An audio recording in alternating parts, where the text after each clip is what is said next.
Chuncheon Memil Makguksu. Chuncheon Memil Makguksu. Easy.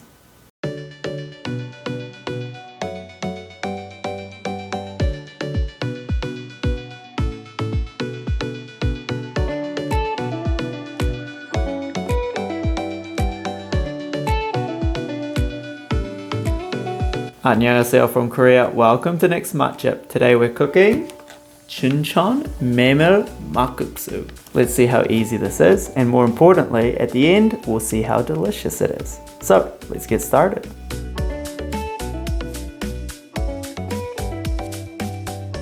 I bought this carrot especially to put on here. No carrot. So Chuncheon is a city in Korea, and Memil Makguksu are buckwheat noodles.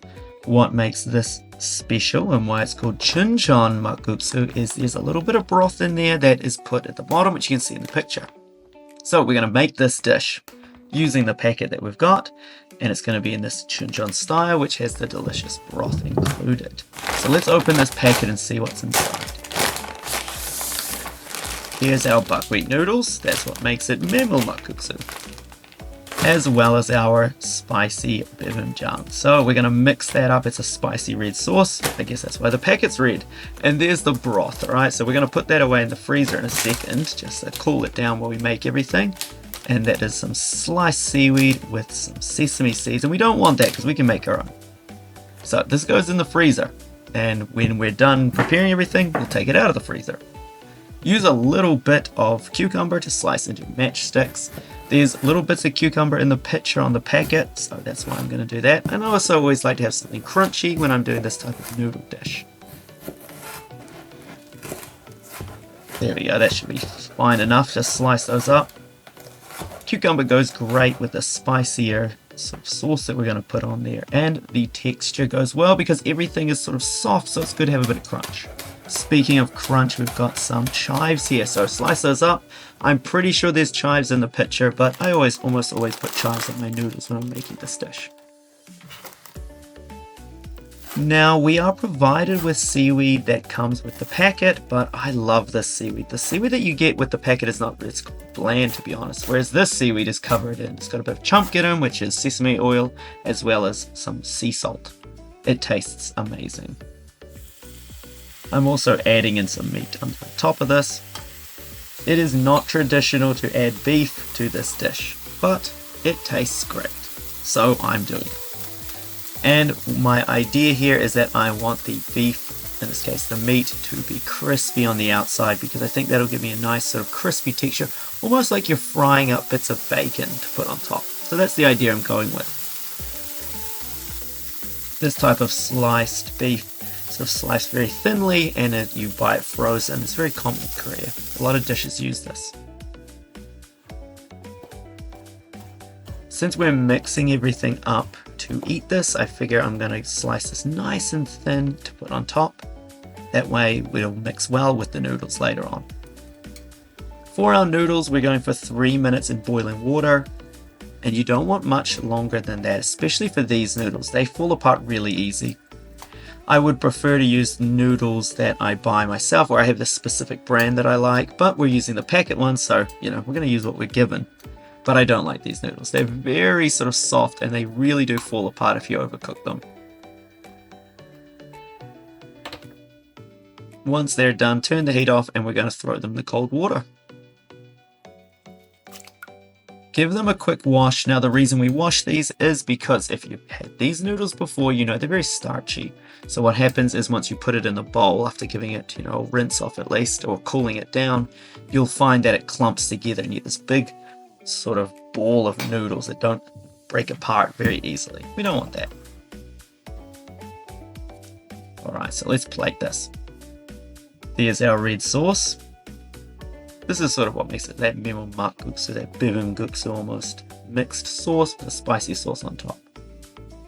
You can make this yourself and you'll actually get a little bit better flavor, a bit more natural. It's a cucumber and our seaweed. Ooh, that's perfect. The meat. This looks great so far. Chives, and of course we should throw in some sesame seeds over the top. I've ground mine down just slightly. Now this broth that I've just pulled out of the freezer is so cold and it's going to be perfect. So I'm going to use one whole packet. It recommends using one packet for one portion. Let's see how this tastes. Now there's the Dilgita Makguksu instant set. You can buy that from the supermarket, and I didn't enjoy that one very much. I thought the taste was very bland, so I'm very curious to see how this goes. I mean, it looks good, but let's taste it. I don't really want to mix it up. It looks so beautiful. All right, now it's we gotta mix these up. Oh, yum.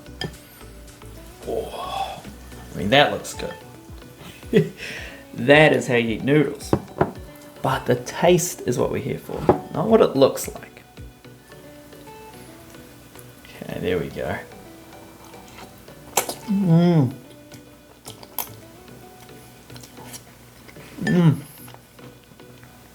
Much nicer than the other ones.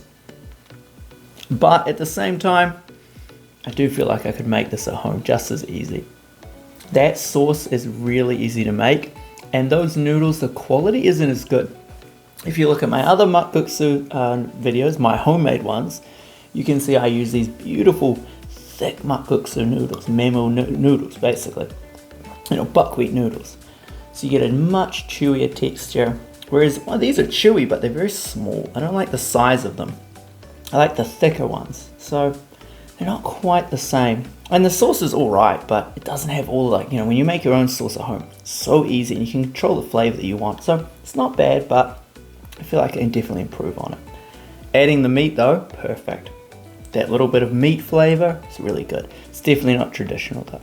So, I'm making Chuncheon Memil Makguksu. I don't know if they add a little bit of meat to it. That's my own little twist on it, but I like that anyway. For $4, it's not a bad deal, but at the end of the day, I can just make my own at home, and I kind of enjoy making it at home. It's just more fun, and the taste is better. So, not the biggest fan of these, but if you were really stuck, or if you want to try them at home, and you can see them at your local supermarket, definitely pick them up and give it a try. See how you like it. Maybe you'll really enjoy the flavor, and they're pretty easy to make. So, thanks for watching. Keep an eye out. Let's see what I find out at the supermarket next. And of course, on my channel, I have these recipes as well. Make your own at home. Just follow along with my simple to follow directions, as well as my wonderful video of me making it. Thanks for watching, and 안녕히 계세요. See ya. I really thought there was a carrot in the picture.